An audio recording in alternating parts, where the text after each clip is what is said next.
Hallo en welkom by Nagskof. Die groot storie van die dag natuurlik is vandag die president Netumbo Nandi-Ndaitwah wat aangekondig het dat studente van die 2026 akademiese jaar nie meer studiefooie sal betaal om by Namibiese tersiêre instansies te swat nie.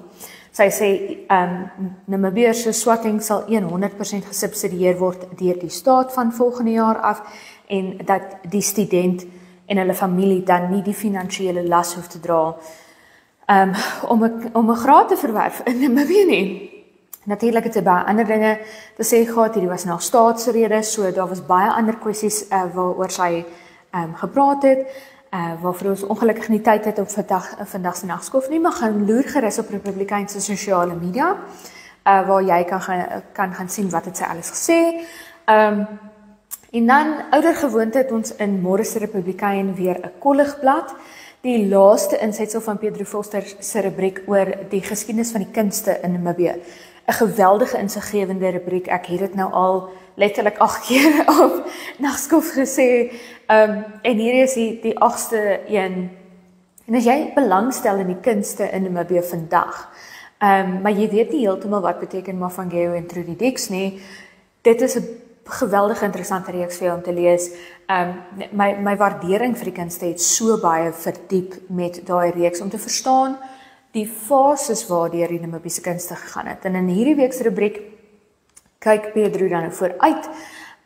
Hy sê, jy weet, die enigste manier wat ons 'n volhoubare kunstebedryf en konstant kwaliteit, jy weet, tot in die toekoms en verby in die Namibiese kunste gaan kwaliteit hê, is as die huidige gevestigde kunstenaars, jong en ontleikende kunstenaars onder hulle vlerk neem en hulle mentor.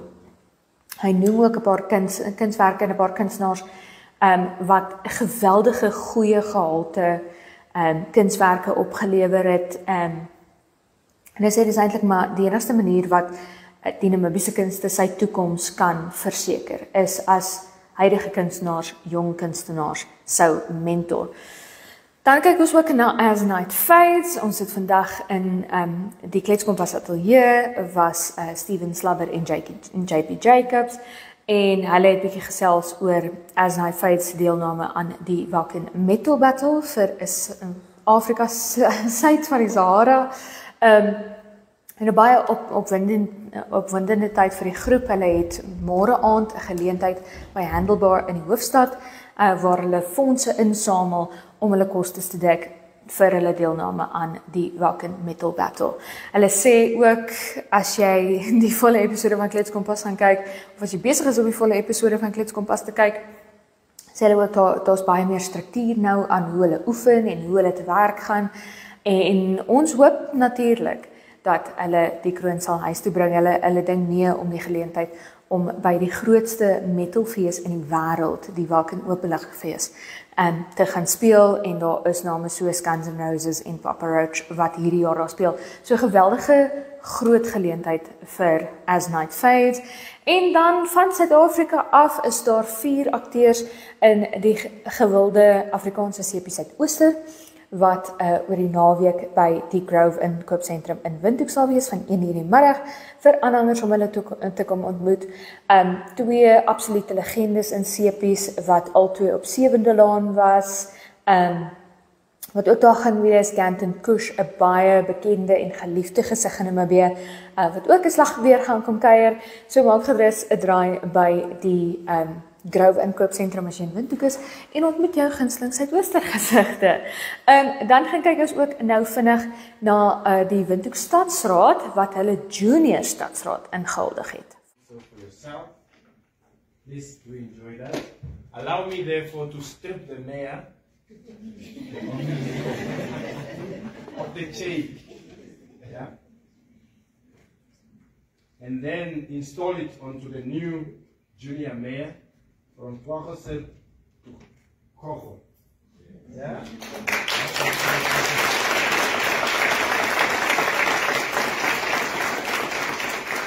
Officially, your junior mayor. Allow me to also do the same to the junior deputy. I'll strip him over. This is a symbol of power.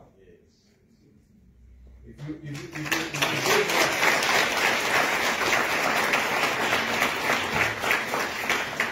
you carry these symbols very well, you might just be the most powerful guys in five years to come.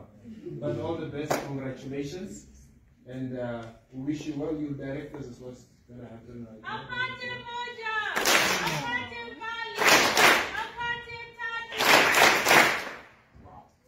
Wow, that's all I can say. Thank you so much. This is the part where it becomes bittersweet. So can the outgoing, the people that are trained with the ex-junior mayors just take their seats here and... Die hoof van die regulerende owerheid vir kommunikasie in Namibië, oftewel CRAN, Emilia Ngikembwa, het vandag ook die Meisies in ICT geleentheid geopen. Kom ons gaan kyk. Launched by the International Telecommunication Union to recognize the pivotal role that girls and young women play in shaping our digital future. Celebrated annually during the 4th week of April, this day serves as a platform to inspire girls to pursue careers in science, technology, engineering, and mathematics, as often known as STEM fields, and also to challenge stereotypes that often hinder their participation. This year's theme, Girls in ICT for Inclusive Digital Transformation, resonates with our collective goal, which is to foster an environment where every girl, regardless of background or circumstance, has the opportunity to thrive in the digital economy. It underscores the need for inclusive policies, supportive ecosystems, and mentorship programs that encourage girls to take their rightful place in the ICT sector.